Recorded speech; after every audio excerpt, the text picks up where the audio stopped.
सत श्री अकाल, मैं अर्शदीप संधू न्यूज़ 18 पंजाब हरियाणा देख रहे दर्शकों का स्वागत है। 2 वजे ਦੀਆਂ 5 ਵੱਡੀਆਂ ਖਬਰਾਂ ਦੇ ਨਾਲ ਸ਼ੁਰੂਆਤ ਕਰਦੇ ਹਾਂ। ਹਰਮੰਦਰ ਸਾਹਿਬ ਦੇ ਅੰਦਰ ਇੱਕ ਲੜਕੀ ਨੂੰ ਦਾਖਲ ਹੋਣ ਤੋਂ ਰੋਕਣ ਦੇ ਮਾਮਲੇ ਦੇ ਵਿੱਚ ਐਸਜੀਪੀਸੀ ਨੇ ਸੇਵਾਦਾਰ ਦਾ ਤਬਾਦਲਾ ਕਰ ਦਿੱਤਾ ਹੈ ਤੇ ਪੂਰੇ ਮਾਮਲੇ ਦੀ ਜਾਂਚ ਸ਼ੁਰੂ ਕਰ ਦਿੱਤੀ ਹੈ। ਹਰਮੰਦਰ ਸਾਹਿਬ ਦੇ ਵਿੱਚ ਦਾਖਲ ਹੋਣ ਤੋਂ ਇੱਕ ਲੜਕੀ ਨੂੰ ਰੋਕਿਆ ਗਿਆ, सेवादार का तबादला कर दिता गया है तो एसजीपीसी ने इस पूरे मामले की जांच शुरू कर दी है। तो एसजीपीसी ने इस घटना से माफी भी मंगी है। उन्होंने कहा है कि जे किसी ने दुर्व्यवहार किया है तो असीं माफी मंगते हैं। हर धार्मिक अस्थान की अपनी मर्यादा हुंदी है, हर श्रद्धालु साडे लई सत्कारयोग है। नाल ही एसजीपीसी के जनरल सकत्तर गुरचरण सिंह गरेवाल ने कहा कि इसनूं बेवजह दा मुद्दा बनाया जा रहा है। उन्होंने सवाल चुकण वालियां नूं ही सवाल किया है कि आखिर ये लोग मंदिरां च दलितां दी एंट्री दे बैन ते मुद्दे ते क्यों नहीं बोलते। दस दईए कि सोशल मीडिया ते एक वीडियो वायरल हो रही है जिस दे विच एक लड़की हरमंदर साहिब च मत्था टेकण दे लई पहुंची है, जिसने चेहरे ते पेंट नाल तिरंगा बनाया होया सी ते दरबार साहिब की सुरक्षा दे विच तैनात एक सेवादार ने लड़की नूं अंदर दाखल होण तो रोक दिता ते इस पूरे मसले दे विच एसजीपीसी ने माफी मंगी है, सेवादार दा तबादला कर दिता गया है ते इस पूरे मामले दी जांच शुरू कर दित्ती है।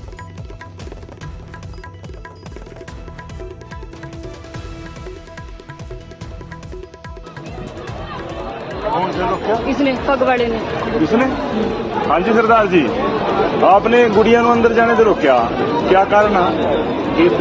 नहीं क्यों? नहीं इंडिया नहीं आए, पंजाब भाई साहब इंडिया नहीं आए। हाँ करिए रिकॉर्डिंग करिए। रिकॉर्डिंग से क्या था? नहीं मैं पूछूं इंडिया नहीं है, ये गोल्डन टेम्पल है। आप हमारे पाकिस्तान पे आए हो या इंडिया में आए? इंडिया बकवास बात बोल रहे हो आप तो बहुत। की बात कौन सी थी? और क्या इंडिया नहीं है, इंडिया नहीं है ये। बकवास की बात कौन सी है? आप ये गुस्सा क्यों कर रहे हैं? बताओ भाई साहब, ये नहीं कोई नहीं तरीके से बात करो। बकवास की बात कौन सी है? ये बकवास क्यों बोले? आप इंडिया में कल क्यों करे? बकवास क्यों बोले? कौन से लोग क्या? इसने फगवाड़े ने इसने हाँ जी सरदार जी, आपने गुड़िया नु अंदर जाने से रोकया, क्या कारण है? नहीं क्यों? नहीं इंडिया नहीं आए, पंजाब भाई साहब इंडिया नहीं आए। हाँ करिए रिकॉर्डिंग करिए। रिकॉर्डिंग से क्या था? नहीं मैं पूछूं इंडिया नहीं है, ये गोल्डन टेम्पल है। आप हमारे पाकिस्तान पे आए हो या इंडिया में आए? इंडिया बकवास बात बोल रहे हो आप तो बहुत। की बात कौन सी थी? और क्या इंडिया नहीं है, इंडिया नहीं है ये। बकवास की बात कौन सी है? आप ये गुस्सा क्यों कर रहे हैं? बताओ भाई साहब, ये नहीं कोई नहीं तरीके से बात करो। बकवास की बात कौन सी है? ये बकवास क्यों बोले? आप इंडिया में कल क्यों करे? बकवास क्यों बोले? कौन से लोग क्या? इसने फगवाड़े ने इसने हाँ जी सरदार जी, आपने गुड़िया नु अंदर जाने से रोकया, क्या कारण है? नहीं क्यों? नहीं इंडिया नहीं आए, पंजाब भाई साहब इंडिया नहीं आए। हाँ करिए रिकॉर्डिंग करिए। रिकॉर्डिंग से क्या था? नहीं मैं पूछूं इंडिया नहीं है, ये गोल्डन टेम्पल है। आप हमारे पाकिस्तान पे आए हो या इंडिया में आए? इंडिया बकवास बात बोल रहे हो आप तो बहुत। की बात कौन सी थी? और क्या इंडिया नहीं है, इंडिया नहीं है ये। बकवास की बात कौन सी है? आप ये गुस्सा क्यों कर रहे हैं? बताओ भाई साहब, ये नहीं कोई नहीं तरीके से बात करो। बकवास की बात कौन सी है? ये बकवास क्यों बोले? आप इंडिया में कल क्यों करे? बकवास क्यों बोले? ਦੇ ਵਿੱਚ ਕੁਝ ਸ਼ਰਾਰਤੀ ਲੋਕਾਂ ਨੇ ਇਸ ਤਰ੍ਹਾਂ ਦੇ ਇੱਥੇ ਆਯੋਜਨ ਕੀਤੇ। ਤੁਸੀਂ ਜਾਣਦੇ ਹੋ ਕਿ 84 ਦੇ ਵਿੱਚ ਸਿੱਖਾਂ ਦਾ ਕਤਲੇਆਮ ਹੋਇਆ। ਜਗਦੀਸ਼ ਟਾਈਟਰ ਨਾਂ ਦਾ ਬੰਦਾ ਉਸ ਵਿੱਚ ਪੂਰਨ ਤੌਰ ਤੇ ਦੋਸ਼ੀ ਹੈ। ਉਸ ਸਮੇਂ ਦੀਆਂ ਸਰਕਾਰਾਂ ਨੇ ਉਹਨੂੰ ਬਚਾਇਆ। ਉਸ ਦੇ ਬਾਰੇ ਦੇ ਵਿੱਚ ਇੱਕ ਵਿਅਕਤੀ ਆਉਂਦਾ, ਆਪਣੇ ਬੰਦਿਆਂ ਨੂੰ ਬਾਹਰ ਰੱਖਦਾ ਤੇ ਉਹ ਸਰੋਵਰ 'ਚ ਇਸ਼ਨਾਨ ਕਰਦਾ ਤੇ ਉੱਥੇ ਇੱਕ ਟੀ-ਸ਼ਰਟ ਪਾਉਂਦਾ। ਉਹ ਟੀ-ਸ਼ਰਟ ਦੇ ਉੱਤੇ ਜਗਦੀਸ਼ ਟਾਈਟਰ ਜਿਹੜਾ ਸਿੱਖਾਂ ਦਾ ਕਾਤਲ ਹੈ ਉਹਦੀ ਤਸਵੀਰ ਹੁੰਦੀ ਹੈ। ਉਹ ਉੱਥੇ ਇਸ਼ਨਾਨ ਕਰਕੇ ਫੋਟੋ ਕਰਕੇ, ਜਿਹਦੇ ਵਿੱਚ ਦਰਬਾਰ ਸਾਹਿਬ ਦੀ ਫੋਟੋ ਹੁੰਦੀ ਆ, ਤਾਂ ਉੱਤੋਂ ਦੀ ਉਹ ਆਪਣੀ ਟੀ-ਸ਼ਰਟ ਪਾ ਲੈਂਦਾ ਤੇ ਬਾਹਰ ਚਲਾ ਜਾਂਦਾ। ਤੁਸੀਂ ਇਹ ਦੇਖੋ ਕਿ ਉਹ ਇੱਕ ਸਿੱਖ ਸੀਗਾ, ਉਸ ਦੀ ਮਨ ਦੀ ਮਨਸ਼ਾ ਕਿਸ ਤਰ੍ਹਾਂ ਦੀ ਸੀ, ਉਸ ਗੱਲ ਬਾਰੇ ਕਦੇ ਸ਼ਾਇਦ ਕਿਸੇ ਨੇ ਨਹੀਂ ਸੋਚਿਆ। ਦੂਸਰੀ ਗੱਲ ਕਿ ਇੱਥੇ ਕਈ ਤਰ੍ਹਾਂ ਦੀਆਂ ਜਿਹੜੀਆਂ ਫੋਟੋਗ੍ਰਾਫੀ ਕਰਕੇ, ਕਿਉਂਕਿ ਜਿਹੜਾ ਧਾਰਮਿਕ ਸਥਾਨ ਹੈ ਕੋਈ ਵੀ ਕਿਸੇ ਧਰਮ ਦਾ, ਉਹਨਾਂ ਦੀ ਇੱਕ ਮਰਜ਼ਾਦਾ ਹੁੰਦੀ ਹੈ। ਸੋ ਇਸ ਮਰਜ਼ਾਦਾ ਦੇ ਵਿੱਚ ਆਉਂਦਾ ਹੈ ਕਿ ਅਸੀਂ ਇੱਥੋਂ ਦਾ ਇੱਥੇ ਪਹਿਰਾਵਾ ਠੀਕ ਰੱਖੀਏ, ਇੱਥੇ ਕੋਈ ਨਸ਼ਾ ਕਰਕੇ ਨਾ ਆਵੇ, ਨਸ਼ਾ ਲੈ ਕੇ ਨਾ ਆਵੇ। ਇਸ ਕਰਕੇ ਜਿਹੜੇ ਸਾਡੇ ਅਧਿਕਾਰੀ ਸਾਹਿਬਾਨ ਹੈ, ਜਿਹੜੇ ਸਾਡੇ ਪਹਿਰੇਦਾਰ ਨੇ, ਉਹ ਇਸ ਗੱਲ ਲਈ ਸੁਚੇਤ ਕਰਦੇ ਆ। ਸੋ ਪਿਛਲੇ ਦਿਨਾਂ 'ਚ ਵਾਪਰੀਆਂ ਘਟਨਾਵਾਂ ਦੇ ਤੌਰ 'ਤੇ ਇੱਥੇ ਇੱਕ ਜ਼ਿੰਮੇਵਾਰ ਜਿਹੜਾ ਪ੍ਰਬੰਧਕ ਨੌਜਵਾਨ ਸੀ, ਉਸਨੇ ਇਸ ਗੱਲ ਬਾਰੇ ਜ਼ਰੂਰ ਉਹਨਾਂ ਦੇ ਨਾਲ ਇਸ ਗੱਲ ਆਰਗੂ ਕੀਤਾ। ਪਰ ਉਹਨਾਂ ਵੱਲੋਂ ਪ੍ਰਵੋਕ ਕਰਨ ਤੋਂ ਬਾਅਦ ਉਸ ਅਧਿਕਾਰੀ ਵੱਲੋਂ ਕੁਝ ਗੱਲਾਂ ਬੋਲੀਆਂ ਗਈਆਂ। ਮੈਂ ਖੁੱਲ੍ਹੇ ਦਿਲ ਨਾਲ ਇੱਕ ਜ਼ਿੰਮੇਵਾਰ ਹੋਣ ਦੇ ਨਾਤੇ, ਜੇ ਕਿਸੇ ਵੀ ਯਾਤਰੂ ਦੇ ਮਨ ਦੇ ਵਿੱਚ ਉਸ ਦੇ ਨਾਲ ਦੁਰਵਿਵਹਾਰ ਦੀ ਗੱਲ ਆਈ ਆ, ਤਾਂ ਉਸ ਗੱਲ ਲਈ ਮੈਂ ਜਨਰਲ ਸੈਕਟਰੀ ਹੋਣ ਦੇ ਨਾਤੇ ਮਾਫੀ ਮੰਗਦਾ। ਇੱਕ ਗੱਲ, ਟਵੀਟ ਕਰਨ ਵਾਲੇ ਲੋਕਾਂ ਦੀ ਮਨਸ਼ਾ ਕੀ ਹੈ ਤੇ ਉਹ ਟਵੀਟ ਤੋਂ ਬਾਅਦ ਉਹਦੇ ਜਵਾਬ ਕਿਸ ਤਰ੍ਹਾਂ ਦਿੱਤੇ ਜਾ ਰਹੇ ਨੇ, ਮੈਨੂੰ ਲੱਗਦਾ ਕਿ ਮੇਰਾ ਜਿਹੜਾ ਸਿਰ ਹੈ ਉਹ ਸ਼ਰਮ ਨਾਲ ਝੁਕਦਾ। ਕਿਉਂਕਿ ਇਸ ਦੇਸ਼ 'ਚ ਸਾਨੂੰ ਇਹ ਦੱਸਿਆ ਜਾ ਰਿਹਾ ਕਿ ਪੰਜਾਬ ਦੇਸ਼ ਦਾ ਹਿੱਸਾ ਨਹੀਂ। ਕਿ ਉਹਨਾਂ ਨੂੰ ਇਸ ਗੱਲ ਦਾ ਪਤਾ ਨਹੀਂ ਕਿ ਇਸ ਹਿੰਦੁਸਤਾਨ ਨੂੰ ਆਜ਼ਾਦ ਕਰਾਉਣ ਲਈ ਇਸੇ ਉਸ ਗੁਰੂ ਧਾਮ ਜਿਹਨੂੰ ਇਹ ਖਾਲਿਸਤਾਨ ਦੀ ਕਾਬਜ ਹੋਣ ਦੀ ਗੱਲ ਕਰਦੇ ਆ, ਉਹਨਾਂ ਨੇ ਇਸ ਦੇਸ਼ ਨੂੰ ਆਜ਼ਾਦ ਕਰਵਾਇਆ। ਕਿ ਉਹ ਜਾਣਦੇ ਨੇ ਇਹ ਲੋਕ ਕਿ ਇਸ ਤਿਰੰਗੇ ਨੂੰ ਅੱਜ ਇਹ ਦੁਨੀਆ ਦੇ ਵਿੱਚ ਸਨਮਾਨ ਮਿਲਦਾ, ਉਹਦਾ ਕਾਰਨ ਕੌਣ ਆ? 100 ਦੇ ਵਿੱਚੋਂ 90 ਸਿਰ ਕਿਹਨੇ ਦਿੱਤੇ? ਇਸ ਗੱਲ ਦਾ ਟਵੀਟ ਕੋਈ ਕਰੇਗਾ? ਹਿੰਮਤ ਹੈ? ਇਹਦੇ 'ਚ ਮਨਸ਼ਾ ਮਾੜੀ ਹੈ, ਇਹਦੇ 'ਚ ਜਾਣਬੁੱਝ ਕੇ ਸਿੱਖਾਂ ਨੂੰ ਬਦਨਾਮ ਕੀਤਾ ਜਾ ਰਿਹਾ, ਸਿੱਖਾਂ ਦੇ ਧਾਰਮਿਕ ਪ੍ਰਬੰਧ ਨੂੰ ਬਦਨਾਮ ਕਰਨ ਦੀ ਕੋਸ਼ਿਸ਼ ਹੈ। ਮੈਂ ਚਾਹਾਂਗਾ ਕਿ ਜਿਹੜੇ ਲੋਕ ਅੱਜ ਟਵੀਟ ਕਰਕੇ ਇਸ 'ਤੇ ਸਵਾਲ ਕਰ ਰਹੇ ਨੇ, ਉਹ ਆਪਣੇ ਅੰਦਰ ਝਾਤੀ ਮਾਰਨ ਕਿ ਇਸ ਦੇਸ਼ ਨੂੰ ਆਜ਼ਾਦ ਕਿਹਨਾਂ ਨੇ ਕਰਵਾਇਆ। ਇਸ ਦੇਸ਼ ਦੇ ਆਗੂ ਜਿਹਨੂੰ ਮਹਾਤਮਾ ਗਾਂਧੀ ਮੰਨਦੇ ਆ, ਜਿਹਦੇ ਤੇ ਕਿਨਾ ਰਾਜਘਾਟ ਤੇ ਜਾ ਕੇ ਜਿਹਨੂੰ ਸਿਰ ਝੁਕਾਉਂਦੇ ਨੇ ਇੱਥੋਂ ਦੇ ਰਾਜਨੀਤਿਕ ਲੋਕ, ਉਹ ਗਾਂਧੀ ਨੇ ਇਹ ਗੱਲ ਕਹਿਤੀ ਸੀ ਕਿ ਇਸੇ ਦਰਬਾਰ ਸਾਹਿਬ ਦੀ ਸ਼੍ਰੋਮਣੀ ਗੁਰਦੁਆਰਾ ਪ੍ਰਬੰਧਕ ਕਮੇਟੀ ਨੇ ਅੰਗਰੇਜ਼ਾਂ ਤੋਂ ਜਿਹੜੇ ਗੁਰਦੁਆਰੇ ਆਜ਼ਾਦ ਕਰਵਾਏ ਸੀ, ਤੇ ਉਹਨਾਂ ਨੇ ਇਹ ਗੱਲ ਕਹੀ ਸੀ, ਇਹ ਗੱਲ ਸੁਣ ਲੈਣ ਤੇ ਪੜ੍ਹ ਲੈਣ, ਉਹਨਾਂ ਨੇ ਇਹ ਗੱਲ ਕਹੀ ਸੀ ਕਿ ਦੇਸ਼ ਦੀ ਆਜ਼ਾਦੀ ਦੀ ਪਹਿਲੀ ਲੜਾਈ ਜਿੱਤੀ ਗਈ ਆ। ਇਸ ਗੱਲ ਨੂੰ ਕਿਸੇ ਨੇ ਸੋਚਿਆ? ਇਹ ਗੱਲ ਸੋਚੀ ਕਿਸੇ ਨੇ? ਕਦੇ ਕਹੀ ਕਿਸੇ ਨੇ ਕਿ ਇਹ ਇੱਕ ਐਸਾ ਸਥਾਨ ਹੈ? ਮੇਰੀ ਇਹ ਗੱਲ ਕਹਿਣ ਤੇ ਕਿਸੇ ਨੂੰ ਇਤਰਾਜ਼ ਹੋਵੇ ਤੇ ਕੋਈ ਗੱਲ ਨਹੀਂ, ਪਰ ਮੇਰੇ ਮਨ 'ਚ ਭਾਵਨਾ ਗਲਤ ਨਹੀਂ ਹੈ, ਕਿਉਂਕਿ ਦਰਬਾਰ ਸਾਹਿਬ ਦੇ ਅੰਦਰ ਇਹ ਜਿਹੜਾ ਕਨਸੈਪਟ ਹੈ, ਇਸ ਕਨਸੈਪਟ ਦੀ ਕੋਈ ਕਦਰ ਕਰਕੇ ਟਵੀਟ ਕਰੇਗਾ? ਇਸ ਦੇਸ਼ ਦੇ ਅੰਦਰ ਬੜੇ ਕਿਨਾ ਮੰਦਰ ਨੇ, ਰੱਬ ਦੇ ਮੰਦਰ ਨੇ, ਭਗਵਾਨ ਦੇ ਮੰਦਰ ਨੇ, ਉਹਨਾਂ ਮੰਦਰਾਂ ਦੇ ਬਾਹਰ ਬੋਰਡ ਲੱਗੇ ਦਿਖਾਈ ਨਹੀਂ ਦੇ ਰਹੇ ਜਿੱਥੇ ਕਹਿੰਦੇ ਆ ਕਿ ਕਿਸੇ ਦੂਸਰੇ ਧਰਮ ਦਾ ਬੰਦਾ ਇੱਥੇ ਆ ਨਹੀਂ ਸਕਦਾ? ਕੀ ਕਿਸੇ ਧਰਮ ਦੇ ਧਾਰਮਿਕ ਸਥਾਨਾਂ ਤੇ ਜਾਣ ਤੇ ਰੋਕ ਆ? ਕਿਸੇ ਔਰਤ ਨੂੰ ਰੋਕ ਆ? ਕਿਸੇ ਦਲਿਤ ਨੂੰ ਰੋਕ ਆ? ਇੱਥੋਂ ਦਾ ਰਾਸ਼ਟਰਪਤੀ ਸ਼ਰਮਨਾਕ ਹੋ ਗਿਆ, ਉਹਨੂੰ ਮੰਦਰ ਵਿੱਚ ਜਾਣ ਦੀ ਇਜਾਜ਼ਤ ਨਹੀਂ ਦਿੱਤੀ ਗਈ।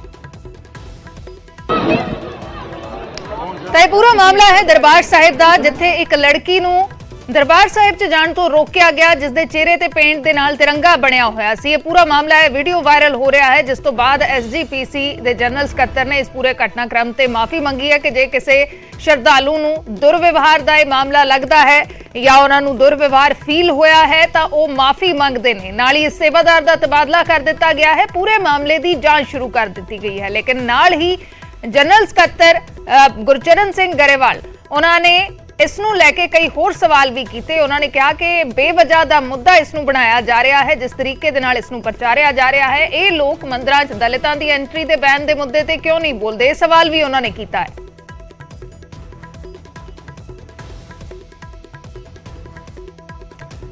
ਤੇ ਇਸੇ ਮਾਮਲੇ ਦੇ ਉੱਤੇ ਬੀਜੇਪੀ ਆਗੂ ਰਮਨ ਮਲਿਕ ਨੇ ਸੇਵਾਦਾਰ ਤੇ ਕੁੜੀ ਨਾਲ ਹੱਥੋਂ ਪਾਈ ਦੇ ਇਲਜ਼ਾਮ ਵੀ ਲਗਾਏ ਨੇ ਤੇ ਟਵੀਟ ਕਰਕੇ ਉਹਨਾਂ ਨੇ ਲਿਖਿਆ ਹੈ ਕਿ ਹਰਮੰਦਰ ਸਾਹਿਬ ਵਰਗੇ ਧਾਰਮਿਕ ਸਥਾਨ ਤੇ ਕਿਸੇ ਤੇ ਹੱਥ ਚੁੱਕਣਾ ਸਭ ਤੋਂ ਵੱਡੀ ਬੇਅਦਬੀ ਹੈ। ਇਸ ਤੇ SGPC ਤੇ ਜਥੇਦਾਰ ਸਾਹਿਬ ਦਾ ਕੀ ਕਹਿਣਾ ਹੈ? ਗੁਰੂ ਰਾਮਦਾਸ ਜੀ ਦੇ ਦਰ ਤੇ ਆਈ ਸੰਗਤ ਤੇ ਹੱਥ ਚੁੱਕਣਾ ਗੁਰੂ ਸਾਹਿਬ ਤੇ ਹੱਥ ਚੁੱਕਣ ਵਰਗਾ ਹੈ, ਉਹ ਵੀ ਭਾਰਤੀ ਝੰਡਾ ਹੋਣ ਦੇ ਕਰਕੇ। ਰਮਨ ਮਲਿਕ ਬੀਜੇਪੀ ਦੇ ਆਗੂ ਨੇ ਹਰਿਆਣਾ ਤੋਂ, ਉਹਨਾਂ ਦੇ ਵੱਲੋਂ ਇਹ ਟਵੀਟ ਕੀਤਾ ਗਿਆ ਹੈ। इसने फगवाड़े ने इसने? हाँ जी सरदार जी, आपने गुड़िया नु अंदर जाने से रोकया, क्या कारण है? नहीं क्यों? नहीं इंडिया नहीं आए? पंजाब भाई साहब इंडिया नहीं आए? करिए रिकॉर्डिंग, करिए रिकॉर्डिंग किसी क्या नहीं, मैं पूछूं इंडिया नहीं। ये गोल्डन टेम्पल है। आप हमारे पाकिस्तान पे आए हो या इंडिया में आए हो? इंडिया बकवास बात बोल रहे हो आप तो बहुत। की बात कौन सी थी? और क्या इंडिया नहीं आए? इंडिया नहीं आए? बकवास की बात कौन सी है? आप ये गुस्सा क्यों कर रहे हैं? बताओ भाई साहब, ये क्या नहीं, कोई नहीं। धार्मिक तरीके से बात करो। बकवास की बात कौन सी है? ये बकवास तो बोले। ਤੇ ਇਸ ਬੁਲੇਟਿਨ ਦੀ ਚੌਥੀ ਵੱਡੀ ਖਬਰ ਦਾ ਰੁਖ ਕਰਦੇ ਹਾਂ। ਅੰਮ੍ਰਿਤਪਾਲ ਘਟਨਾਕ੍ਰਮ ਤੇ SGPC ਨੇ ਇੱਕ ਕਮੇਟੀ ਦਾ ਗਠਨ ਕੀਤਾ ਹੈ। SGPC ਮੈਂਬਰਾਂ ਦੀ ਇੱਕ ਸਬ ਕਮੇਟੀ ਦਾ ਗਠਨ ਕੀਤਾ ਗਿਆ ਹੈ, ਜੋ ਗ੍ਰਿਫਤਾਰ ਕੀਤੇ ਗਏ ਨੌਜਵਾਨਾਂ ਦੇ ਪਰਿਵਾਰਾਂ ਦੀ ਮਦਦ ਕਰੇਗੀ ਤੇ ਉਹਨਾਂ ਨੂੰ ਲੀਗਲ ਮਦਦ ਵੀ ਦੇਵੇਗੀ। ਇੱਕ ਕਮੇਟੀ ਦਾ ਗਠਨ ਕੀਤਾ ਗਿਆ ਹੈ, ਗ੍ਰਿਫਤਾਰ ਕੀਤੇ ਗਏ ਨੌਜਵਾਨਾਂ ਦੇ ਪਰਿਵਾਰਾਂ ਨੂੰ ਇਹ ਕਮੇਟੀ ਮਦਦ ਦੇਵੇਗੀ। ਅਕਾਲ ਤਖਤ ਦੇ ਜਥੇਦਾਰ ਦੇ ਆਦੇਸ਼ਾਂ ਤੇ ਇਹ ਕਮੇਟੀ ਬਣਾਈ ਗਈ ਹੈ। ਸਾਬਕਾ ਜਥੇਦਾਰ ਜਸਬੀਰ ਸਿੰਘ ਰੋਡੇ ਦੀ ਅਗਵਾਈ 'ਚ ਇਸ ਕਮੇਟੀ ਦਾ ਗਠਨ ਹੋਇਆ ਹੈ। SGPC ਦਾ ਕਹਿਣਾ ਹੈ ਕਿ ਸਰਕਾਰ ਨੇ ਨੌਜਵਾਨਾਂ ਤੇ ਝੂਠੇ ਪਰਚੇ ਦਰਜ ਕੀਤੇ ਨੇ ਤੇ ਉਹਨਾਂ ਨੌਜਵਾਨਾਂ ਦੇ ਪਰਿਵਾਰਾਂ ਨੂੰ ਮਦਦ ਦੇਣ ਦੇ ਲਈ ਹੁਣ ਇਸ ਕਮੇਟੀ ਦਾ ਗਠਨ ਕੀਤਾ ਗਿਆ ਹੈ। ਜਸਬੀਰ ਸਿੰਘ ਰੋਡੇ ਦੀ ਅਗਵਾਈ ਦੇ ਵਿੱਚ ਇੱਕ ਕਮੇਟੀ ਦਾ ਗਠਨ ਕੀਤਾ ਗਿਆ ਹੈ।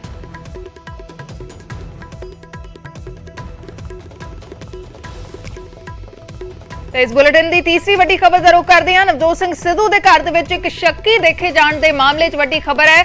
ਸਿੱਧੂ ਦੇ ਨੌਕਰ ਦੇ ਬਿਆਨਾਂ ਦੇ ਆਧਾਰ ਤੇ FIR ਦਰਜ ਕੀਤੀ ਗਈ ਹੈ। ਉਹਨਾਂ ਦਾ ਕਹਿਣਾ ਹੈ ਕਿ ਚੋਰੀ ਦੀ ਨੀਅਤ ਦੇ ਨਾਲ ਇੱਕ ਸ਼ਖਸ ਘਰ ਦੇ ਵਿੱਚ ਵੜਿਆ ਹੈ। ਇੱਕ ਸ਼ਖਸ ਦੇਖਿਆ ਗਿਆ ਸੀ, ਅਣਪਛਾਤਾ ਸ਼ਖਸ, ਜਿਸ ਨੇ ਕੋਈ ਕੰਬਲ ਲਪੇਟਿਆ ਹੋਇਆ ਸੀ। ਜਦ ਉਸ ਨੂੰ ਦੇਖਿਆ ਤਾਂ ਉਸੇ ਵੇਲੇ ਰੌਲਾ ਪਾਇਆ ਤਾਂ ਉਹ ਸ਼ਖਸ ਭੱਜ ਗਿਆ। FIR ਦਰਜ ਹੋਈ ਹੈ। ਨੌਕਰ ਨੇ ਸ਼ੱਕੀ ਨੂੰ ਡਰਾਇੰਗ ਰੂਮ ਦੇ ਬਾਹਰ ਵੇਖਿਆ ਸੀ ਤੇ ਉਸ ਨੂੰ ਦੇਖ ਕੇ ਉਹ ਸ਼ੱਕੀ ਸ਼ਖਸ ਕੋਠੀ ਦੀ ਛੱਤ ਤੋਂ ਫਰਾਰ ਹੋ ਗਿਆ। ਉਸਨੇ ਗ੍ਰੇ ਰੰਗ ਦੀ ਕੋਈ ਲੋਈ ਲਪੇਟੀ ਹੋਈ ਸੀ।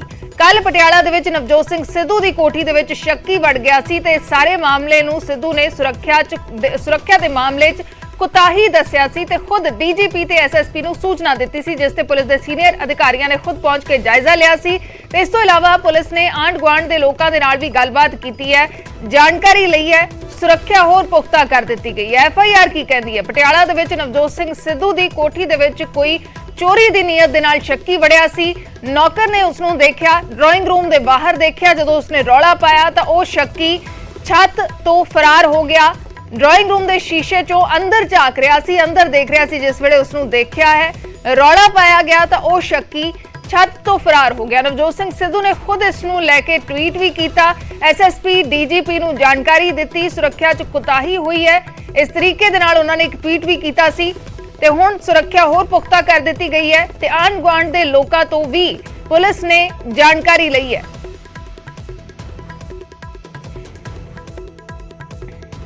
ਕੱਲ ਸ਼ਾਮ ਨੂੰ ਨਵਜੋਤ ਸਿੰਘ ਸਿੱਧੂ ਦੇ ਘਰ ਦੀ ਛੱਤ ਦੇ ਉੱਪਰ ਇੱਕ ਸ਼ੱਕੀ ਵਿਅਕਤੀ ਨਜ਼ਰ ਆਉਂਦਾ ਤੇ ਉਸ ਤੋਂ ਬਾਅਦ ਪੁਲਿਸ ਦੇ ਵੱਲੋਂ ਇਸ ਮਾਮਲੇ ਦੇ ਵਿੱਚ ਕਾਰਵਾਈ ਕਰ ਦਿੱਤੀ ਜਾਂਦੀ ਹੈ। ਤੁਹਾਨੂੰ ਤਸਵੀਰਾਂ ਦਿਖਾ ਦਈਏ ਕਿ ਪੁਲਿਸ ਦੇ ਵੱਲੋਂ ਜਿਹੜੀ ਚੈਕਿੰਗ ਕੀਤੀ ਗਈ ਹੈ ਉਹਦੇ ਤਹਿਤ ਜਿਹੜੇ ਪੁਲਿਸ ਅਧਿਕਾਰੀ ਨੇ 4 ਨੰਬਰ ਡਿਵੀਜ਼ਨ ਥਾਣੇ ਤੋਂ ਜਿਹੜੇ ਪੁਲਿਸ ਅਧਿਕਾਰੀ ਨੇ ਉਹ ਨਵਜੋਤ ਸਿੰਘ ਸਿੱਧੂ ਦਾ ਇਹ ਘਰ ਦੀ ਛੱਤ ਦੇ ਉੱਪਰ ਆਏ ਨੇ ਤੇ ਮੈਂ ਤੁਹਾਨੂੰ ਪੂਰੀ ਤਸਵੀਰ ਇਸ ਐਂਗਲ ਤੋਂ ਦਿਖਾ ਦਿਆਂ ਕਿ ਇਹ ਜਿਹੜੀ ਸਾਹਮਣੇ ਛੱਤ ਨਜ਼ਰ ਆ ਰਹੀ ਹੈ ਇਹ ਨਵਜੋਤ ਸਿੰਘ ਸਿੱਧੂ ਦੀ ਹੈ ਤੇ ਉਹਨਾਂ ਦੇ ਘਰ ਦੀ ਛੱਤ ਦੇ ਬਿਲਕੁਲ ਨਾਲ ਜਿੱਥੇ ਪੁਲਿਸ ਅਧਿਕਾਰੀ ਮੌਜੂਦ ਨੇ ਉਹ ਇਹ ਦੱਸਿਆ ਜਾ ਰਿਹਾ ਕਿ ਇਸ ਨਾਲ ਵਾਲੀ ਕੰਧ ਤੋਂ ਨਵਜੋਤ ਸਿੰਘ ਸਿੱਧੂ ਦੇ ਮਕਾਨ ਦੀ ਛੱਤ ਦੇ ਉੱਪਰ ਜਿਹੜਾ ਸ਼ੱਕੀ ਵਿਅਕਤੀ ਆ ਉਹ ਆਉਂਦਾ। ਤੁਸੀਂ ਦੇਖ ਸਕਦੇ ਹੋ ਕਿ ਜਿਹੜੇ ਪੁਲਿਸ ਮੁਲਾਜ਼ਮ ਨੇ ਉਹਨਾਂ ਨੇ ਇਸ ਪੂਰੀ ਜਗ੍ਹਾ ਦਾ ਮੁਆਇਨਾ ਕੀਤਾ ਹੈ, ਯਾਨੀ ਕਿ ਉਹ ਸ਼ੱਕੀ ਵਿਅਕਤੀ ਕਿੱਥੋਂ ਆਇਆ, ਕਿਸ ਤਰੀਕੇ ਨਾਲ ਉਹ ਨਵਜੋਤ ਸਿੰਘ ਸਿੱਧੂ ਦੇ ਮਕਾਨ ਜਿਹੜਾ ਘਰ ਹੈਗਾ ਉਹਦੀ ਛੱਤ ਦੇ ਉੱਪਰ ਐਂਟਰ ਹੁੰਦਾ। ਨਾਲ ਜਿਹੜੇ ਮਕਾਨ ਦੀ ਅਸੀਂ ਗੱਲ ਕਰੀਏ ਤਾਂ ਇਹ ਇੱਕ ਹੋਰ ਜਿਹੜੀ ਰਿਹਾਇਸ਼ ਹੈਗੀ ਹੈ, ਕੋਠੀ ਹੈਗੀ ਹੈ, ਇਹ ਬਿਲਕੁਲ ਨਵਜੋਤ ਸਿੰਘ ਸਿੱਧੂ ਦੇ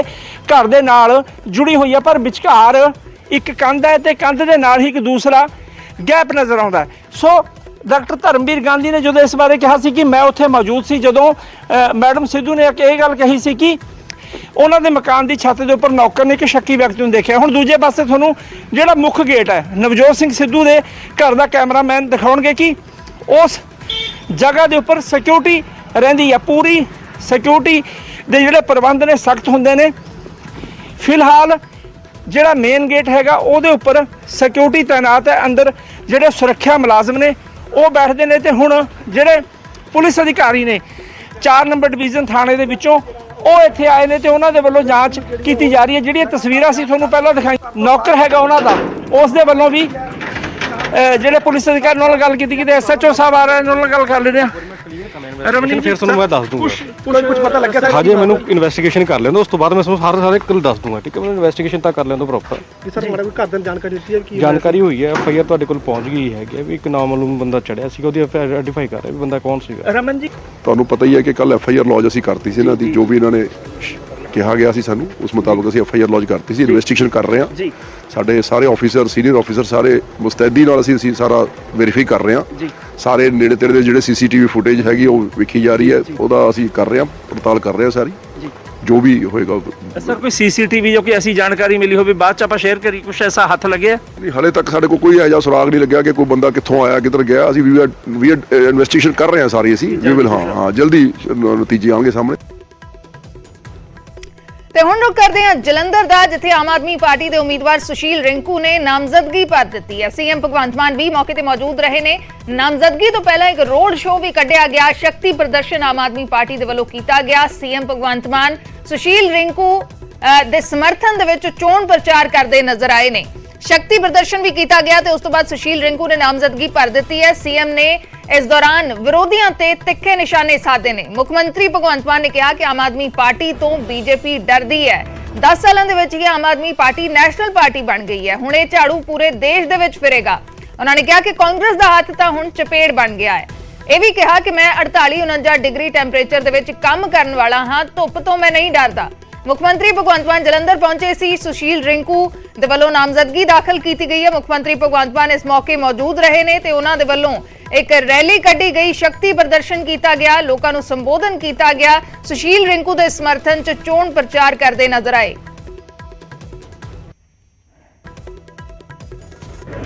ਹੁਣ ਖਜ਼ਾਨੇ 'ਚ ਪੈਸੇ ਕਿੱਥੋਂ ਆਈ ਜਾਂਦੇ ਨੇ? मैं कहना कोई नोट छापण वाली मशीन लाई हुई है।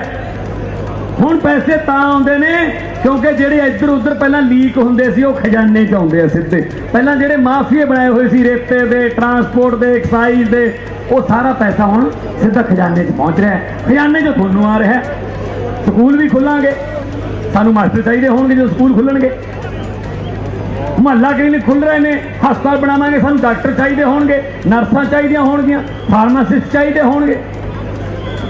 ਜਦੋਂ ਨਵੇਂ ਭਰਤੀ ਕਰਾਂਗੇ ਸਾਨੂੰ 1800 ਕਾਂਸਟੇਬਲ ਤੇ 400 ਹੈਡ ਕਾਂਸਟੇਬਲ ਤੇ ਸਬ ਇੰਸਪੈਕਟਰ ਹਰ ਸਾਲ ਪੰਜਾਬ ਪੁਲਿਸ ਚਾਹੀਦੇ ਨੇ, ਹਰ ਸਾਲ ਚਾਹੀਦੇ ਨੇ, ਭਰਤੀ ਕਰਾਂਗੇ। ਹੋਰ ਵੀ ਨਵੀਆਂ ਭਰਤੀਆਂ ਰਿੰਕੂ ਜੀ ਆਪਣੇ ਫਾਰਮ ਭਰ ਰਹੇ ਨੇ। ਆਮ ਆਦਮੀ ਪਾਰਟੀ ਵੱਲੋਂ ਸਾਡੀ ਸਾਰੀ ਟੀਮ, ਸਾਡੇ ਐਮਐਲਏ ਸਾਹਿਬਾਨ, ਸਾਡੇ ਮੰਤਰੀ ਸਾਹਿਬਾਨ ਇੱਥੇ ਮੌਜੂਦ ਨੇ, ਚੇਅਰਮੈਨ, ਅਹੁਦੇਦਾਰ ਸਾਹਿਬਾਨ ਮੌਜੂਦ ਨੇ। ਵੀਰੋ, ਸੰਗਰੂਰ ਵਾਲਿਆਂ ਨੇ ਪਹਿਲਾਂ ਇਨਕਲਾਬ ਲਿਆਂਦਾ ਸੀ 2019 ਚ, ਮੈਨੂੰ ਦੁਬਾਰਾ ਜਿਤਾ ਕੇ ਇੱਕ ਸੀਟ ਜਿਹੜੀ ਜਿੱਤੀ ਸੀ ਪੰਜਾਬ ਚੋਂ, ਸੰਗਰੂਰ ਤੋਂ ਸੀ, ਤੇ ਮੈਂ 3 ਸਾਲਾਂ ਚ ਇਕੱਲੇ ਨਹੀਂ ਪਾਰਲੀਮੈਂਟ ਦੇ ਵਿੱਚ ਲੋਕਾਂ ਦੇ ਹੱਕਾਂ ਦੀ ਗੱਲ ਕੀਤੀ। ਹਰ ਰੋਜ਼ ਬੀਜੇਪੀ ਨਾਲ, ਹਰ ਰੋਜ਼ ਮੋਦੀ ਨਾਲ, ਹਰ ਰੋਜ਼ ਹਰਸਿਮਰਤ ਕੌਰ ਨਾਲ ਪੇਚਾ ਪੈਂਦਾ ਸੀ। ਔਰ ਕਿਹੜੀ ਗੱਲ ਤੇ ਪੈਂਦਾ ਸੀ ਕਿ ਤੁਸੀਂ ਪੰਜਾਬ ਦੇ ਹੱਕ ਮਾਰਦੇ ਹੋ। ਵੀਰੋ, ਜਲੰਧਰਾਂ ਕੋਲ ਇੱਕ ਬਹੁਤ ਵਧੀਆ ਮੌਕਾ ਹੈ। ਹੁਣ ਤੁਸੀਂ ਤਾਂ ਮੈਨੂੰ ਤਰੱਕੀ ਦੇ ਕੇ ਸੰਗਰੂਰ ਦੇ ਐਮਪੀ ਤੋਂ ਪੰਜਾਬ ਦਾ ਮੁੱਖ ਮੰਤਰੀ ਬਣਾਤਾ, ਉਹ ਸੀਟ ਖਾਲੀ ਹੋ ਗਈ ਸੰਗਰੂਰ ਵਾਲੀ, ਯਾਨੀ ਕਿ ਇੱਕ ਸੀਟ ਆਪਣੀ ਬਣਦੀ ਉੱਥੇ ਜਿਹੜੀ ਹੁਣ 13 ਚੋਂ ਇੱਕ ਹੈਗੀ ਸੀ, ਤਾਂ ਫਿਰ ਉਹ ਸੀਟ ਹੁਣ ਆਮ ਆਦਮੀ ਪਾਰਟੀ ਦੀ ਜਿਹੜੀ ਹੈ ਨਹੀਂ ਉੱਥੇ, ਉਹ ਹੁਣ ਜਲੰਧਰ ਵਾਲਿਆਂ ਕੋਲ ਮੌਕਾ ਹੈ, ਉਹ ਸੀਟ ਭਰ ਦੋ। ਭਾਜਪਾ ਵਾਲਿਆਂ ਨਾਲ ਲੜਨਾ ਕਿਵੇਂ ਹੈ ਤੇ ਉਹਨਾਂ ਤੋਂ ਪੈਸੇ ਕਿਵੇਂ ਲੈਣੇ ਨੇ, ਇਹ ਸਾਰੇ ਪਾਸਵਰਡ ਰਿੰਕੂ ਨੂੰ ਮੈਂ ਆਪ ਹੀ ਦੱਸ ਦੂੰਗਾ। ਇਸ ਵਾਰ ਜਲੰਧਰ ਜਿਹੜਾ ਉਹ ਇੱਕ ਇਤਿਹਾਸ ਲਿਖੇ। NRI ਬਹੁਤ ਸਾਰੇ ਜਲੰਧਰ ਦੇ ਵਸਦੇ ਨੇ। ਜਲੰਧਰ ਜਿਹੜਾ ਉਹ ਇਸ ਵਾਰ ਇਤਿਹਾਸ ਦੇ ਵਿੱਚ ਨਾਮ ਆਵੇ ਕਿ ਜਦੋਂ ਇਤਿਹਾਸ 'ਚ ਪੁੱਛਿਆ ਜਾਵੇ ਜਾਂ ਦੱਸਿਆ ਜਾਵੇ ਕਿ ਪੰਜਾਬ ਦੇ ਵਿੱਚ ਜਦੋਂ 2022 ਤੋਂ ਬਾਅਦ ਇੱਕ ਦੇਸ਼ ਵਾਸਤੇ ਇੱਕ ਨਵਾਂ ਇਨਕਲਾਬ ਉੱਠਿਆ ਸੀ ਤਾਂ ਉਹ ਕਿੱਥੋਂ ਉੱਠਿਆ ਸੀ, ਉਹਦਾ ਸਹੀ ਜਵਾਬ ਹੋਵੇ ਜਲੰਧਰ ਲੋਕ ਸਭਾ ਵਿੱਚ ਉੱਠਿਆ ਸੀ। ਜਲੰਧਰ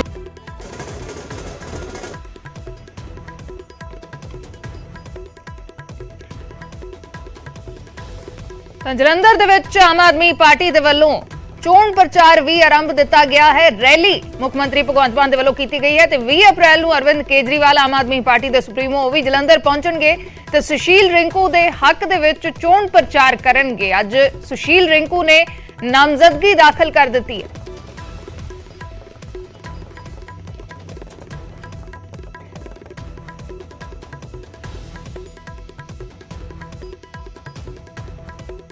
रुक करते हैं एक और बड़ी खबर दा। बठिंडा मिलिट्री स्टेशन फायरिंग मामले दे विच वड्डा खुलासा होया। फौज दे जवान ने ही वारदात नूं अंजाम दिता सी। फौज दा जवान ही अपने 4 साथियों दा कातल निकलिया है। गनर देसाई मोहन नूं पुलिस ने गिरफ्तार कर लिया। बठिंडा मिलिट्री फायरिंग मामले दे विच वड्डी खबर है। फौज दे जवान ने ही 4 साथियों दा कतल कीता सी। निजी रंजिश सी जिस दे करके कतल कीता। कतल केस दे विच देसाई मोहन ही मुख गवाह सी, लेकिन उसने वार-वार बयान बदले जिस ते पुलिस नूं शक होया। पुलिस का कहना है कि मुलजम दे कोलों पहला मिसफायर होया सी। वारदात दे विच जो राइफल का इस्तेमाल होया उस राइफल दे कारतूस कुछ दिन पहला ही चोरी होए सी। चोरी हुई राइफल दे नाल ही इस वारदात नूं अंजाम दिता गया। मुलजम दी निशानदेही ते ही 7 कारतूस हुण बरामद होए ने। सीवरेज दे खूह दे विच राइफल ते कारतूस लुको दिते सी। मुलजम ने कुर्ते पजामे वाली झूठी कहानी कड़ी सी। जो पहली FIR दर्ज हुई सी इसे शख्स दे इसे फौज दे जवान दे बयानां ते FIR दर्ज हुई सी जिस दे विच कहा सी कि 2 लोग कुर्ते पजामे दे विच चिट्टे कुर्ते पजामे दे विच आए। एक दे कोल राइफल सी, एक दे कोल कुहाड़ी सी। उसने 4 दा कतल कीता उन्हां दोवां ने ते फिर वो जंगल वाल भज गए। कहानी घड़ी गई सी। गनर देसाई मोहन नूं गिरफ्तार कर लिया गया है। मुलजम दे मोबाइल दा डेटा भी खंगालिया जा रहा है। फौज दे पुलिस दी संयुक्त जांच दे विच हुण इस नूं गिरफ्तार कीता गया है। देसाई मोहन आंध्र प्रदेश का रहने वाला है। मिलिट्री स्टेशन के अंदर CCTV कैमरे भी लगे हुए हैं। कैमरिਆਂ ਦੇ ਵਿੱਚ वारदात हालांकि रिकॉर्ड नहीं हुई। बहुत ही शातिर तरीके ਦੇ ਨਾਲ CCTV तो दूर वारदात ਨੂੰ अंजाम दिता गया। ਤਾਂ मर्डर मिस्ट्री सॉल्व हो चुकी है।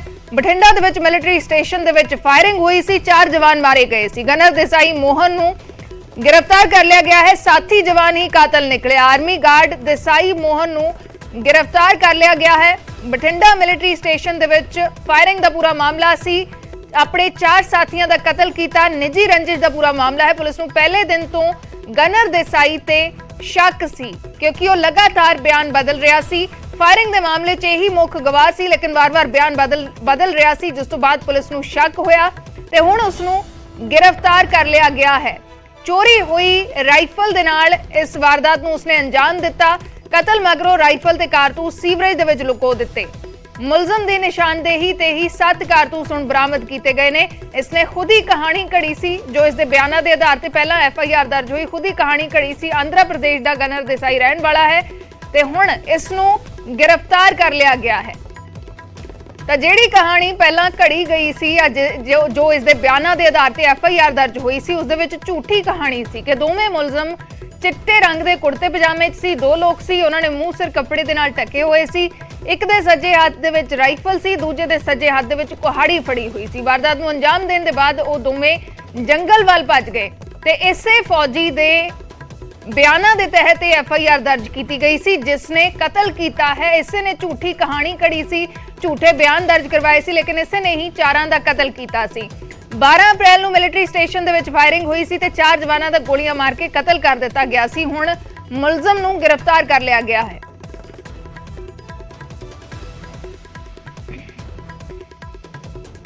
ਮੈਂ ਤੁਹਾਨੂੰ ਦੱਸ ਰਿਹਾ ਹੈਗਾ ਇਹਦੀ ਪਰਸਨਲ ਰੰਜਿਸ਼ ਸੀਗੀ। ਕੁਝ ਇੱਕ ਕਾਰਨਾਂ ਕਰਕੇ ਇਹ ਆਪਸ ਵਿੱਚ ਰੰਜਿਸ਼ ਰੱਖਦੇ ਸੀਗੇ ਜਿਨ੍ਹਾਂ ਦੇ ਹਾਲਾਤਾਂ ਵਿੱਚ ਇਹਨੇ ਜਾ ਕਰਕੇ ਉਹ ਬੰਦਿਆਂ ਨੂੰ ਕਤਲ ਕਰਤਾ। ਸਰ ਨਾਮ ਕੀ ਹੈਗਾ ਇਹਦਾ ਦੇਸਾਈ ਮੋਹਨ ਨਾਮ ਹੈਗਾ। ਦੇਸਾਈ ਮੋਹਨ ਕੀ ਮਤਲਬ ਉੱਥੇ ਐਜ ਮੈਚ ਦੇ ਵਿੱਚ ਇਹ ਸਾਰੇ ਸੰਤਰੀ ਡਿਊਟੀ ਤੇ ਕਹਿ ਲਓ ਤੁਸੀਂ ਇੱਕ ਤਰੀਕੇ ਦੇ ਨਾਲ ਸਾਰੇ ਉੱਥੇ ਇੱਕ ਪੁਆਇੰਟ ਤੇ ਹੀ 6 ਬੰਦੇ ਤੈਨਾਤ ਸੀਗੇ ਔਰ ਸਾਂਝੀ ਡਿਊਟੀ ਕਰਦੇ ਹੁੰਦੇ ਸੀ ਵਾਰੀ-ਵਾਰੀ। ਉਹਦੇ ਵਿੱਚੋਂ ਇੱਕ ਬੰਦਾ ਆਇਆ ਸੀਗਾ ਜਿੰਨੇ ਬਾਕੀ ਦੇ 4 ਬੰਦੇ ਜਿਹੜੇ ਹੈਗੇ ਉਹਨਾਂ ਨੂੰ ਮੌਤ ਦੇ ਘਾਟ ਉਤਾਰੇ। ਸਰ ਇਹਦੀ ਗੱਲ ਸਾਹਮਣੇ ਆ ਰਹੀ ਸੀ ਕਿ ਜਿਹੜਾ ਵੈਪਨ ਸੀ ਉਹ ਕਿਸੇ ਖੱਡੇ 'ਚੋਂ ਮਿਲਿਆ ਸੀ, ਪਾਣੀ ਖੜਾ ਸੀ। ਸੇਮ ਖੱਡਾ ਹੈਗਾ ਜਿੰਦੀ ਮੈਂ ਗੱਲ ਕਰ ਰਿਹਾ ਹੈਗਾ। ਇੱਕ ਸੀਵਰੇਜ ਦਾ ਪਿਟ ਹੈਗਾ, ਉਹਦੇ 'ਚ ਇਹਨੇ ਵੈਪਨ ਸੁੱਟਤਾ ਸੀ। ਕਾਫੀ ਉਹਦੇ 'ਚ ਪਾਣੀ ਭਰਿਆ ਹੋਇਆ ਹੈਗਾ ਤਾਂ ਉਹ ਦਿਖਾਈ ਨਹੀਂ ਦਿੰਦਾ। ਪਹਿਲਾਂ ਵੈਪਨ ਤੇ ਜਦੋਂ ਉਹਦੇ ਪਾਣੀ ਕੱਢਿਆ ਗਿਆ ਪਹਿਲੇ ਦਿਨ ਉਦੋਂ ਵੈਪਨ ਤੇ ਮਿਲ ਗਿਆ ਬਿਕੋਜ਼ ਇਟ ਇਜ਼ ਆਬਵੀਅਸ ਵੱਡਾ ਵੈਪਨ ਹੁੰਦਾ ਹੈਗਾ, ਉਹ ਦਿਖ ਜਾਂਦਾ ਹੈ। ਬਟ ਐਮੂਨੀਸ਼ਨ ਉਸ ਦਿਨ ਬਰਾਮਦ ਨਹੀਂ ਹੋਈ ਕਿਉਂਕਿ ਸਾਨੂੰ ਨਹੀਂ ਕਲੀਅਰ ਸੀਗਾ ਕਿ ਕੁਝ ਉਹਨੇ ਉੱਥੇ ਸੁੱਟਿਆ ਹੈਗਾ। ਕੱਲ ਜਦੋਂ ਇਹਦੀ ਕਾਫੀ ਥੋਰੋ ਪੁੱਛਗਿੱਛ ਕੀਤੀ ਗਈ ਦੈਨ ਹੀ ਰਿਵੀਲਡ ਕਿ ਇਹਨੇ ਜਿਹੜੇ 8 ਕਾਰਤੂਸ ਚੋਰੀ ਕੀਤੇ ਸੀਗੇ ਔਰ ਜਿਹੜਾ ਇੱਕ ਲਾਈਵ ਜਿਹੜਾ ਕਾਰਟ੍ਰਿਜ ਜਿਹੜੀ ਇਹਦੀ ਮਿਸਫਾਇਰ ਹੋ ਗਈ ਸੀ ਉਹ 9 ਕਾਰਤੂਸ ਇਹਨੇ ਲਿਜਾ ਕਰਕੇ ਉਸ ਪਿੱਟੇ 'ਚ ਉਸ ਵੈਪਨ ਦੇ ਨਾਲ ਹੀ ਸੁੱਟੇ ਸੀਗੇ। ਤੇ ਕਾਫੀ ਥੋਰੋ ਸਰਚ ਕਰਨ ਤੋਂ ਬਾਅਦ ਕਾਫੀ ਮਤਲਬ ਚੰਗੀ ਤਰੀਕੇ ਦੇ ਨਾਲ ਆਪਾਂ ਉੱਥੇ ਕੀਤੀ ਸਰਚ ਤਾਂ ਸਾਨੂੰ ਇਹ ਜਿਹੜੇ ਹੈਗੇ 7 ਕਾਰਤੂਸ ਬਰਾਮਦ ਹੋਏ ਨੇ। ਤੁਸੀਂ ਨਿੱਜੀ ਕਾਰਨਾਂ ਦੀ ਗੱਲ ਕਰ ਰਹੇ ਹੋ, 4 ਬੰਦਿਆਂ ਦਾ ਕਤਲ ਹੋਇਆ, ਇੱਕ ਨਾਲ ਹੋ ਸਕਦੀ ਹੈ, 2 ਨਾਲ 4 ਨਾਲ ਹੀ ਨਿੱਜੀ ਰੰਜਿਸ਼? ਬਿਲਕੁਲ ਜੀ ਬਿਲਕੁਲ 4 ਦੇ ਨਾਲ ਨਿੱਜੀ ਰੰਜਿਸ਼ ਸੀਗੀ। ਇਹ ਕੁਝ ਪਰਸਨਲ ਰੀਜ਼ਨਸ ਹੈਗੇ ਨੇ ਜਿਨ੍ਹਾਂ ਨੂੰ ਆਪਾਂ ਇੱਥੇ ਮੀਡੀਆ 'ਚ ਡਿਸਕਲੋਜ਼ ਨਹੀਂ ਕਰ ਸਕਦੇ ਹੈਗੇ ਆ ਤੇ ਆਈ ਵੁੱਡ ਲਾਈਕ ਕਿ ਤੁਸੀਂ ਵੀ ਜਿੰਨੀ ਗੱਲ ਮੈਂ ਤੁਹਾਨੂੰ ਕਹਿ ਰਿਹਾ ਹੈਗਾ ਉਹਦੇ ਤੇ ਵਿਸ਼ਵਾਸ ਕਰਦੇ ਹੋਏ ਉਸ ਚੀਜ਼ ਨੂੰ ਤੁਸੀਂ ਅੱਗੇ ਡਿਸਕਲੋਜ਼ ਕਰੋ। ਐਸੇ ਬੰਦੇ ਨੇ ਇਹ 4:30 ਵਜੇ ਜਦੋਂ ਇਨਸੀਡੈਂਟ ਕੀਤਾ ਹੈਗਾ ਉਸ ਤੋਂ ਬਾਅਦ ਇਹਨੇ ਇਹ ਸਟੋਰੀ ਕਨਕੌਕਟ ਕੀਤੀ ਕਿਉਂਕਿ ਜੀਓਜ਼ ਮੈਸ ਉੱਥੇ ਨਾਲ ਹੈਗੀ ਹੈ, ਉੱਥੇ ਕੁਝ ਆਫੀਸਰਸ ਵੀ ਆਉਂਦੇ ਨੇ, ਉਹਨਾਂ ਦੇ ਗੈਸਟ ਵੀ ਆਉਂਦੇ ਨੇ। ਇਹਨੇ ਜਾਂ ਤੇ ਦੇਖਿਆ ਹੋਣਾ ਕਿ ਕੋਈ ਕੁੜਤੇ ਪਜਾਮੇ ਵਾਲੇ ਬੰਦੇ 1-2 ਦਿਨ ਉੱਥੇ ਆਏ ਸੀਗੇ ਤੇ ਇਹਨੇ ਉਸ ਹਿਸਾਬ ਨਾਲ ਇੱਕ ਕੁੜਤੇ ਪਜਾਮੇ ਵਾਲੀ ਸਟੋਰੀ ਬਣਾਈ। ਇੱਕ ਵੈਪਨ ਚੁੱਕੀ ਮਿਸਿੰਗ ਸੀਗਾ ਜਿਹੜਾ ਚੋਰੀ ਹੋਇਆ ਸੀਗਾ, ਉਹ ਵੈਪਨ ਉੱਥੇ ਯੂਜ਼ ਵੀ ਹੋਇਆ ਤੇ ਇਹਨੇ ਕਹਿਤਾ ਕਿ ਵੈਪਨ ਇਹ ਵਾਲਾ ਜਿਹੜਾ ਹੈਗਾ ਇੰਸਾਸ ਰਾਈਫਲ ਉਹ ਬੰਦੇ ਦੇ ਹੱਥ 'ਚ ਹੈਗੀ ਹੈ ਕਿਉਂਕਿ ਦੂਜਾ ਕੋਈ ਹੋਰ ਵੈਪਨ ਨਹੀਂ ਸੀਗਾ ਤੇ ਇਹਨੇ ਇੱਕ ਫਰਸੇ ਜਾਂ ਕੁਲਾੜੀ ਦਾ ਜਿਹੜਾ ਹੈਗਾ ਨਾਂ ਲੈ ਲਿਆ ਕਿ ਦੂਜੇ ਬੰਦੇ ਦੇ ਹੱਥ ਵਿੱਚ ਇੱਕ ਕੁਲਾੜੀ ਸੀਗੀ। ਹਜੇ ਵੀ ਹੈਵ ਪੁੱਟ ਹਿਜ਼ ਅਰੈਸਟ। ਆਪਾਂ ਹੁਣ ਕੋਰਟ 'ਚ ਪੇਸ਼ ਕਰਾ ਕਰਕੇ ਇਹਦਾ ਰਿਮਾਂਡ ਲਵਾਂਗੇ। ਉਹਦੇ ਵਿੱਚ ਅੱਗੇ ਹਜੇ ਇਹਦੀ ਹੋਰ ਪੁੱਛਗਿੱਛ ਕਰਾਂਗੇ ਔਰ ਜੋ ਵੀ ਇਨਵੈਸਟੀਗੇਸ਼ਨ ਵਿੱਚ ਆਊਗਾ ਉਸ ਹਿਸਾਬ ਨਾਲ ਵਾਧਾ ਜੁਰਮ ਜਾਂ ਜੋ ਘਾਟਾ ਜੁਰਮ ਕਰਨਾ ਹੋਏਗਾ ਉਸ ਹਿਸਾਬ ਨਾਲ ਤਫਤੀਸ਼ ਜਿਹੜੀ ਹੈਗੀ ਆਪਣਾ ਰੂਟ ਆਪ ਲਵੇਗੀ। ਜਿਹੜਾ ਕਾਤਲ ਹੁੰਦਾ ਹੈਗਾ ਉਹ ਆਪਣਾ ਦਿਮਾਗ ਵੀ ਵਰਤਦਾ ਹੈਗਾ ਕਿ ਕਿਹੜੇ ਪੁਆਇੰਟ ਤੋਂ ਛੁਪ ਕੇ ਨਿਕਲ ਸਕਦਾ ਹੈਗਾ, ਕਿਹੜੇ ਪੁਆਇੰਟ ਤੇ CCTV ਕੈਮਰੇ 'ਚ ਚੀਜ਼ ਕੈਦ ਨਹੀਂ ਹੋਊਗੀ। ਇਸੇ ਕਰਕੇ ਜਿਹੜਾ ਹੈਗਾ ਜਿਹੜੇ ਵੋਟਰ ਨੇ ਉਹ ਇਸ ਵਾਰ ਇੱਕ ਨਵਾਂ ਇਤਿਹਾਸ ਲਿਖਣਗੇ, ਇੱਕ ਨਵੀਂ ਕਹਾਣੀ ਲਿਖਣਗੇ ਤੇ ਆਮ ਆਦਮੀ ਪਾਰਟੀ ਦੀ ਝੋਲੀਏ ਸੀਟ ਪਾ ਕੇ ਲੋਕ ਸਭਾ 'ਚ ਆਪਣਾ ਉਮੀਦਵਾਰ ਭੇਜਣਗੇ। ਇਸ ਤੋਂ ਪਹਿਲਾਂ ਸੰਗਰੂਰ ਤੋਂ ਮੈਨੂੰ ਲੋਕ ਸਭਾ ਦਾ ਦੂਜੀ ਵਾਰ ਚੁਣ ਕੇ 19 'ਚ ਭੇਜਿਆ ਸੀ। ਜ਼ਰੂਰੀ ਨਹੀਂ ਹੈਗਾ ਕਿ ਉੱਥੇ ਬਹੁਤ ਜ਼ਿਆਦਾ ਹੋਣ ਤਾਈਓ ਬੋਲਿਆ ਜਾ ਸਕਦਾ ਹੈ। ਮੈਂ ਇਕੱਲਾ ਵੀ ਸੀਗਾ, ਮੈਂ ਵੀ ਬਹੁਤ ਜ਼ਿਆਦਾ BJP ਨਾਲ ਜਾਂ ਅਕਾਲੀਆਂ ਨਾਲ ਜਾਂ ਕਾਂਗਰਸੀਆਂ ਨਾਲ ਮੇਰੀ ਉੱਥੇ ਲੜਾਈ ਰਹਿੰਦੀ ਸੀ ਹੱਕਾਂ ਦੀ, ਪੰਜਾਬ ਦੇ ਹੱਕਾਂ 'ਚ ਮੈਂ ਬੋਲਿਆ।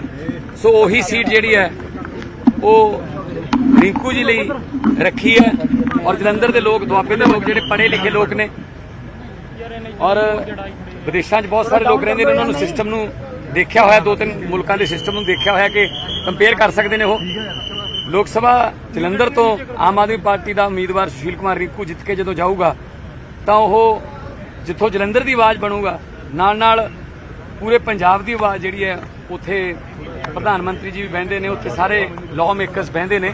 ਅਸੀਂ ਪੰਜਾਬ ਦੇ ਹੱਕਾਂ ਦੀ ਉੱਥੇ ਗੱਲ ਕਰਾਵਾਂਗੇ। 10 ਸਾਡੇ ਰਾਜ ਸਭਾ 'ਚ ਮੈਂਬਰ ਨੇ, ਆਲਰੇਡੀ 10 ਮੈਂਬਰ ਸਾਡੇ ਬਹੁਤ ਅੱਛਾ ਕਰ ਰਹੇ ਨੇ। 2 ਰਾਜਾਂ 'ਚ ਸਾਡੀ ਜਿਹੜੀ ਹੈ ਗਵਰਨਮੈਂਟ ਆ ਗਈ।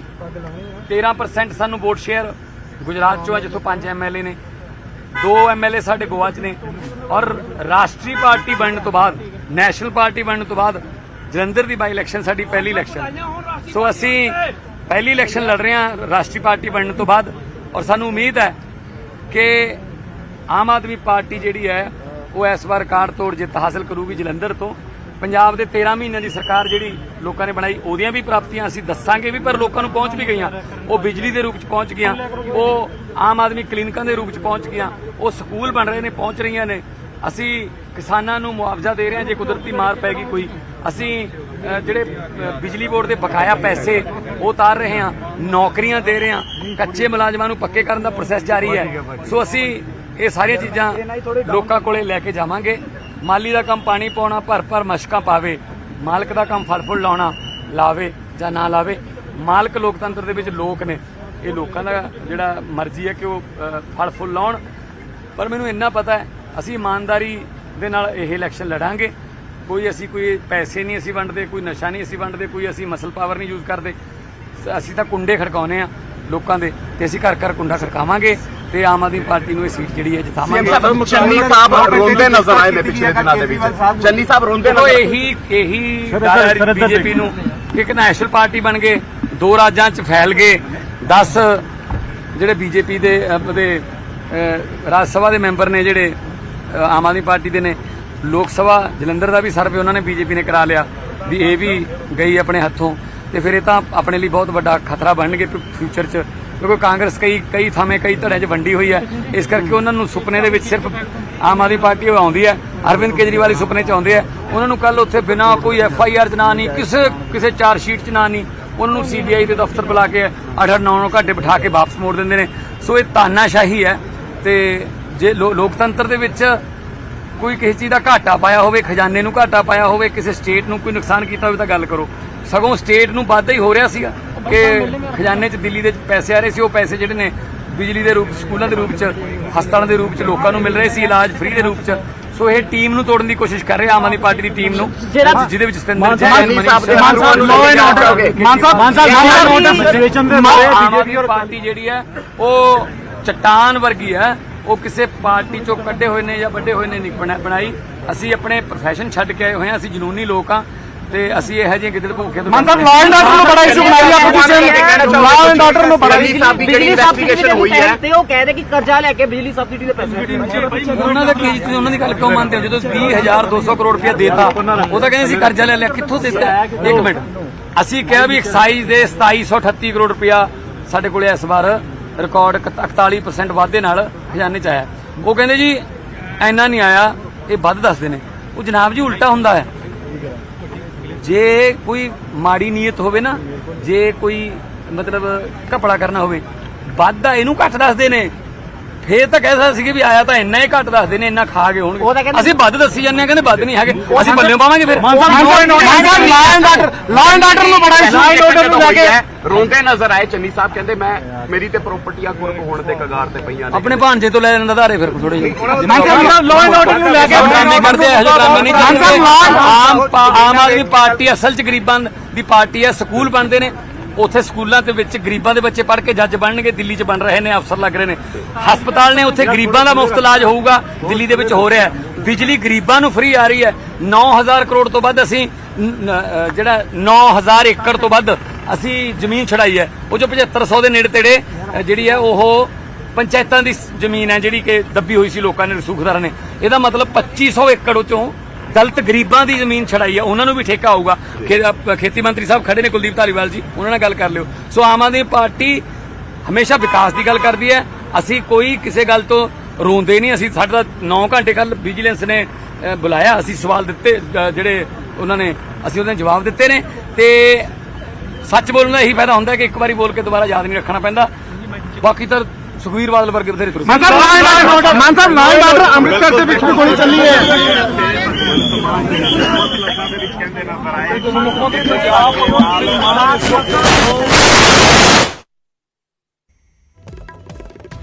ਤਾਂ ਜਲੰਧਰ ਦੇ ਵਿੱਚ ਮੁੱਖ ਮੰਤਰੀ ਭਗਵੰਤ ਮਾਨ ਪਹੁੰਚੇ ਹੋਏ ਨੇ। ਸੁਸ਼ੀਲ ਰਿੰਕੂ ਆਮ ਆਦਮੀ ਪਾਰਟੀ ਦੇ ਉਮੀਦਵਾਰ ਨੇ ਨਾਮਜ਼ਦਗੀ ਦਾਖਲ ਕੀਤੀ ਹੈ ਤੇ ਇਸ ਮੌਕੇ ਮੁੱਖ ਮੰਤਰੀ ਭਗਵੰਤ ਮਾਨ ਵੀ ਜਲੰਧਰ ਪਹੁੰਚੇ ਹੋਏ ਸੀ, ਜਿਨ੍ਹਾਂ ਨੇ ਮੀਡੀਆ ਦੇ ਨਾਲ ਗੱਲਬਾਤ ਕੀਤੀ ਹੈ, ਜਿੱਤ ਦਾ ਦਾਅਵਾ ਠੋਕਿਆ ਹੈ।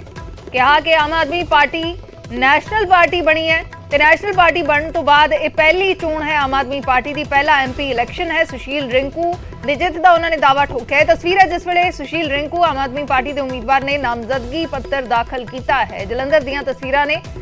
ਹਰਪਾਲ ਚੀਮਾ ਖਜ਼ਾਨਾ ਮੰਤਰੀ ਵੀ ਨਾਲ ਨਜ਼ਰ ਆ ਰਹੇ ਨੇ। ਮੁੱਖ ਮੰਤਰੀ ਭਗਵੰਤ ਮਾਨ ਅੱਜ ਪਹੁੰਚੇ ਜਲੰਧਰ ਦੇ ਵਿੱਚ, ਜਿੱਥੇ ਉਹਨਾਂ ਨੇ ਪਹਿਲਾਂ ਸ਼ਕਤੀ ਪ੍ਰਦਰਸ਼ਨ ਕੀਤਾ। ਜਲੰਧਰ ਦੇ ਵਿੱਚ ਸੁਸ਼ੀਲ ਰਿੰਕੂ ਦੀ ਹਮਾਇਤ ਦੇ ਵਿੱਚ ਇੱਕ ਰੋਡ ਸ਼ੋਅ ਕੱਢਿਆ ਗਿਆ ਸੀ। 20 ਅਪ੍ਰੈਲ ਨੂੰ ਆਮ ਆਦਮੀ ਪਾਰਟੀ ਦੇ ਕੌਮੀ ਕਨਵੀਨਰ ਅਰਵਿੰਦ ਕੇਜਰੀਵਾਲ ਵੀ ਜਲੰਧਰ ਪਹੁੰਚਣਗੇ ਤੇ ਸੁਸ਼ੀਲ ਰਿੰਕੂ ਦੀ ਹਮਾਇਤ ਦੇ ਵਿੱਚ ਪ੍ਰਚਾਰ ਕਰਨਗੇ। ਆਮ ਆਦਮੀ ਪਾਰਟੀ ਦੇ ਉਮੀਦਵਾਰ ਸੁਸ਼ੀਲ ਰਿੰਕੂ ਨੇ ਨਾਮਜ਼ਦਗੀ ਪੱਤਰ ਦਾਖਲ ਕੀਤਾ ਹੈ। ਉਸ ਵੇਲੇ ਦੀਆਂ ਤਸਵੀਰਾਂ ਨੇ ਜਦੋਂ ਉਹਨਾਂ ਨੇ ਨਾਮਜ਼ਦਗੀ ਪੱਤਰ ਦਾਖਲ ਕੀਤਾ ਹੈ। ਮੁੱਖ ਮੰਤਰੀ ਭਗਵੰਤ ਮਾਨ, ਖਜ਼ਾਨਾ ਮੰਤਰੀ ਹਰਪਾਲ ਚੀਮਾ ਨਾਲ ਮੌਜੂਦ ਰਹੇ ਨੇ। ਇਸ ਤੋਂ ਬਾਅਦ ਮੁੱਖ ਮੰਤਰੀ ਭਗਵੰਤ ਮਾਨ ਮੀਡੀਆ ਦੇ ਨਾਲ ਗੱਲਬਾਤ ਕਰਦੇ ਵੀ ਨਜ਼ਰ ਆਏ ਤੇ ਉਹਨਾਂ ਨੇ ਜਲੰਧਰ ਦੇ ਵਿੱਚ, ਜਲੰਧਰ ਜ਼ਿਮਨੀ ਚੋਣ ਦੇ ਵਿੱਚ ਆਮ ਆਦਮੀ ਪਾਰਟੀ ਦੀ ਜਿੱਤ ਦਾ ਦਾਅਵਾ ਠੋਕਿਆ ਹੈ।